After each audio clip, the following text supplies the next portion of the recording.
喂，大家好啊！又係我茅山百靈譚師傅。咁咧最近咧其實都好鬼忙啊，周圍走啦。咁嗱，可以分享有一個新嘅故仔啦，真係啱啱新鮮出爐，係啦。咁咧我其實咧有一個客戶啦，大概都識咗有3、4年，係啊。咁咧佢自己本身係湛江嗰邊嘅，咁啊之前咧一路都覺得佢都覺得自己運氣好差啦，咁同埋咧家庭上啦好多問題啦。咁啊，即係佢嘅形容就係好簡單。當一個成個家庭，任何一個人都好啦，稍為有啲錢咧，就會出事跌落去嘅，係控制唔到嘅。咁亦都佢屋企啲男丁啦，即係成個家族嘅男丁啦，即係一個又一個咁樣過身嘅。咁啊幾時開始咧？由佢嫲嫲開始，由佢嫲嫲過身之後開始嘅。咁我聽到呢件事嘅時候啦，咁我都覺得，喂，好明顯啦。如果你一個人有問題，就係你運氣唔好啫。你成個家族都有問題嘅話，係咪會唔會係啲陰宅出咗事啊？咁樣啲祖宗山墳出咗事啊？咁樣。咁我開始從呢個方向去同佢傾啦。咁好特別嘅。咁佢同我講咧，其實佢嫲嫲在生嗰時咧，其實成頭家係好好嘅。係啦，即係佢爺爺已經過身好多年，佢爸爸一出世就已經佢爺爺已經過身嘅，咁所以其實就好明顯件事就唔關爺爺個山墳事啦。咁佢嫲嫲個山墳就話一葬咗之後咧，咁就成個家族啲男丁輪住過身嘅。咁啊萬幸啦，每一位男丁咧都係生咗小朋友，生到仔，跟住就會拜拜嘅。咁佢就覺得好邪啦，咁好唔合常理啦咁樣。咁我一聽我就覺得，一定係個陰宅出咗問題啦。咁我本身我自己啦，我就唔睇陰宅嘅。咁我就請咗我師傅，問師傅出山啦。我話喂，師傅有件咁嘅事喎，佢屋企咁樣喎，可唔可以幫下佢睇下咁樣？咁所以我哋就約咗個日子咧，就去咗湛江嗰度幫佢睇嘅。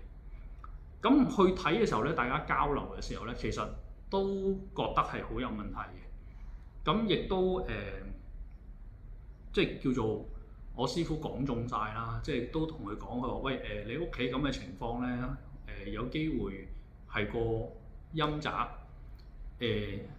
最麻煩嘅情況，即係喺佢教育落嚟啦。啲陰宅啲墓啊，最麻煩嘅情況就係有螞蟻，仲要喺個墓穴入邊結咗個蟻巢，結咗個穴啊。咁去到現場咧，就真係見到咧嗰塊碑啦，咁佢冚咗落去個掛山度啦。咁咧就喺成塊碑四邊嗰啲裂縫度咧，好多螞蟻，好多螞蟻。咁個事主個爸爸咧就攞條樹枝撩啦，因為佢嗰度咧結咗啲一嚿嚿白色咁嘅嘢咧，好似就係蟻巢啊。啲蟻築巢嗰時咪有啲硬嘅嘢喺度嘅。咁事主個爸爸就撩開佢啦，揾啲樹枝一撩，就喺個碑個底嗰個窿度咧，咁樣一堆蟻咁樣湧出嚟，真係有月壞晒㗎，係嘛？哇，好大鑊喎！係啊係啊，好大件事啊！你睇下，真係好恐怖，我哋都嚇親，一堆咁樣湧出嚟。咁本身都覺得已經唔使睇㗎啦，一定係出問題㗎啦。咁啊，跟住師傅再攞個羅庚對一對啲坐向啊，各樣嘢啦，都係好差好差好差。咁跟住我師傅就話啦，喂，你個穴咧，如果咁樣咧，基本上啲後人咧一定係呢啲位，啲肚啊、啲腸啊、五臟六腑啊出問題。正常嘅可能係癌症咁樣過身嘅。哇！事主好驚訝，事主兩父女好驚訝。原來佢哋由佢哋大伯個仔、200個仔，全部都係呢度啲問題嘅癌症過身嘅。咁就講中晒啦。咁冇辦法啦，只能夠我哋都未做，因為佢哋屋企家庭要內部開會溝通啦。我哋建議佢哋直頭係遷走嘅，係因為嗰度本身已經係廢咗啦個穴。咁你唔遷走冇用嘅，就算你殺晒啲蟻啊、倒晒啲蟻都冇用，即係已經廢咗啦個穴。咁啊，而家考慮緊後續點樣做咯。咁咁所以其實呢一個古仔帶出嚟咧，其實大家我因為如果大家了解我都知道我唔中意導人迷信啦，我唔想大家迷信啦。咁但係我哋要實事求是。如果你一個人運氣好差或者係有問題，咁未必關啲祖宗山墳事。但係如果你一整個家族，即係講緊都3、4戶人咁樣，都係有咁嘅問題嘅時候咧，可能真係要認真對待，要正視下呢件事。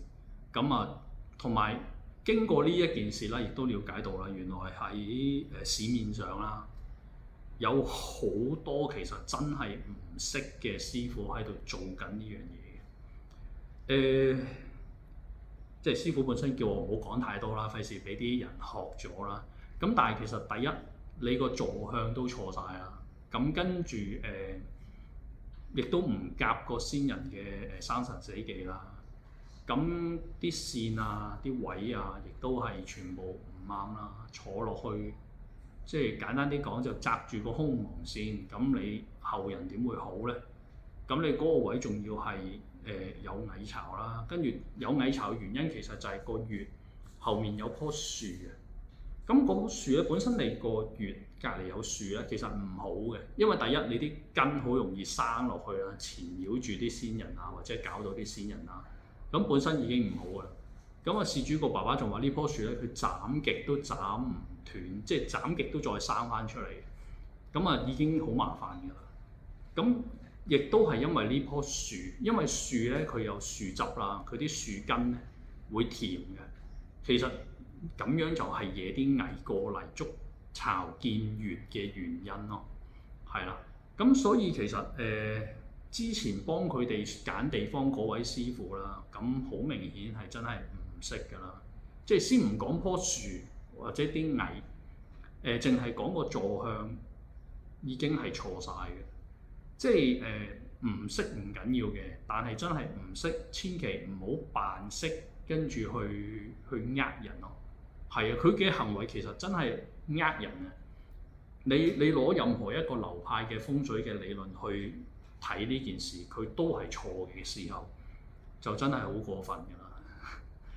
係咁，呢樣嘢當然可能喺香港發生嘅機會少好多啦，因為基本上香港大部分都係格仔啦。咁應該都唔會出呢啲問題嘅，但係亦都因為呢件事啦，咁我到我去重慶出差嘅時候咧，又見咗2個熟客啦。咁其中一個咧，聽完我講呢個故仔之後咧，佢好驚訝，哦，原來佢哋係廣東人，佢哋惠州嘅，祖籍惠州嘅，但係佢爸爸就去咗重慶結婚，跟住喺嗰度落地生根，所以佢哋祖籍都係惠東嗰邊嘅。佢同我講佢哋屋企嘅情況其實好相似。所有男丁暫時嚟講啊，過唔到50歲。佢爸爸啱啱虛歲51，所以依家好驚。即係近呢幾年年年做體檢啊 ，check 住個身體嘅啦已經。佢爸爸好驚。全部男丁過唔到50歲。咁亦都男丁好少嘅，即係好多人每一戶可能都係生女嘅，係啊，咁所以佢哋都好驚。咁佢聽完我故仔之後，可能都會同屋企溝通，使唔使請我師傅再去睇一睇咁樣？係嘅，咁呢個暫時都未有後續啦。咁但係就如果大家遇到啲類似嘅事情嘅時候咧，其實唔一定揾我哋，但係希望你可以揾到一個就係真正識嘅師傅。有知識嘅師傅去幫你哋處理呢件事，做翻啱佢，係因為祖宗山墳陰宅其實最少禍延3代，如果做得唔好嘅話，係啊，呢個就真係好嚴重。好，今日就分享到呢度先啦，咁啊下集再見，拜拜。